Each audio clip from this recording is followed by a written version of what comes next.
We're diving into the story of Rhodesia's fall from the unique perspective of its own spy chief, Ken Flower. He was the head of Rhodesia's Central Intelligence Organization, the CIO, for almost 20 years. And this whole account, everything we're looking at, it's pulled directly from his personal diaries and official records, a lot of which he actually saved from being destroyed.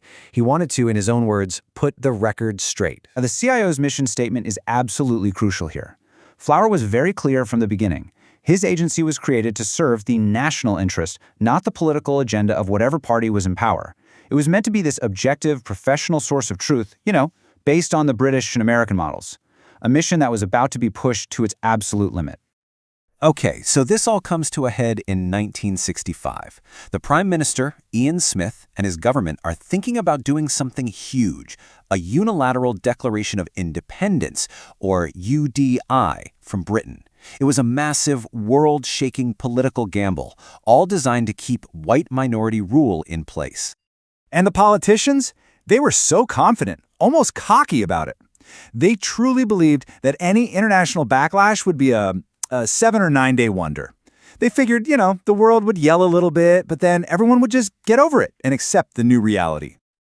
But Ken Flower's intelligence agency, they saw something totally different. Their data, pulled from military, economic, and diplomatic sources, was crystal clear.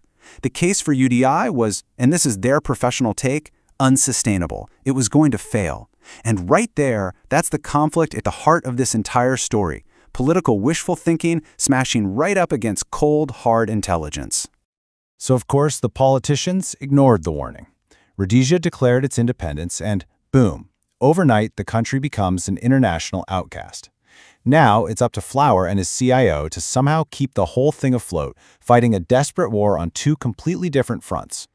And this just lays out the impossible job they had.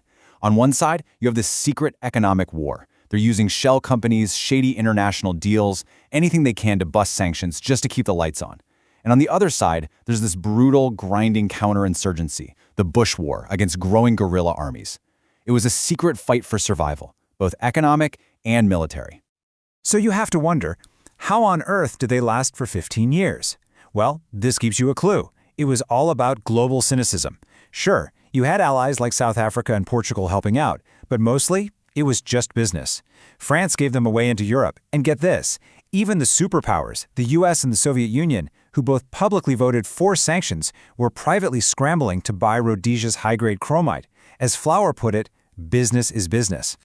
But while all that was going on, the Bush War was taking a really dark turn. And this right here, this is a jaw-dropping admission from a spy chief. Flower himself says that one of his biggest regrets, his worst mistake, was his role in creating the Celis Scouts. They were a notoriously effective but absolutely ruthless counterinsurgency unit.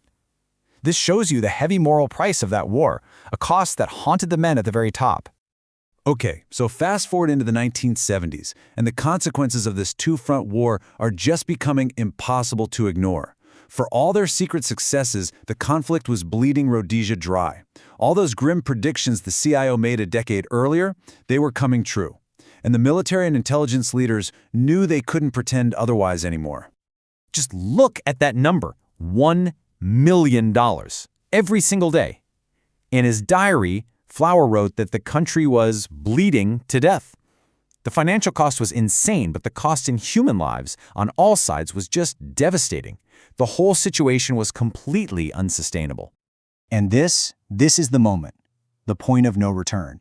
In 1977, the entire security leadership, we're talking the heads of the Army, the Air Force, the police, and intelligence, they all go to the government and tell them the unvarnished truth. Their message was simple. We're losing the war. We need a political settlement, now.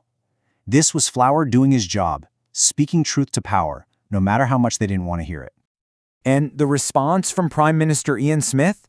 This is what he said, directly to Ken Flower. A complete dismissal of the unified advice from his entire security team. He called it guesswork. The warnings weren't just ignored, they were treated with complete contempt. Well, after that, the collapse was pretty much inevitable. The reality that the politicians had refused to see for so long came crashing down on them. That unwinnable war finally forced the government to the negotiating table, and it led to the end of Rhodesia and the birth of a brand new nation, Zimbabwe. And the end came really, really fast. You can see how quickly things unraveled. A last-ditch political deal in '78 failed. By '79, they were in London signing the Lancaster House Agreement, which set up new elections. And then, in a result that absolutely stunned the old guard, their longtime enemy won in a landslide. But then, something just surreal happened. The old security chiefs, Flower included, were called in to meet the new Prime Minister, Robert Mugabe, the man they'd been fighting for years. And as Flower wrote down, instead of revenge, they got warmth and a request to stay on and help build the new Zimbabwe. It was a twist that absolutely nobody saw coming. And that really brings us to the fundamental question at the heart of Ken Flower's entire story. When your intelligence agencies give you the clear, unvarnished facts, but the politicians choose to ignore those facts for their own ideology, who is actually being loyal? Who is failing the country? It's a question that goes way beyond the fall of one nation.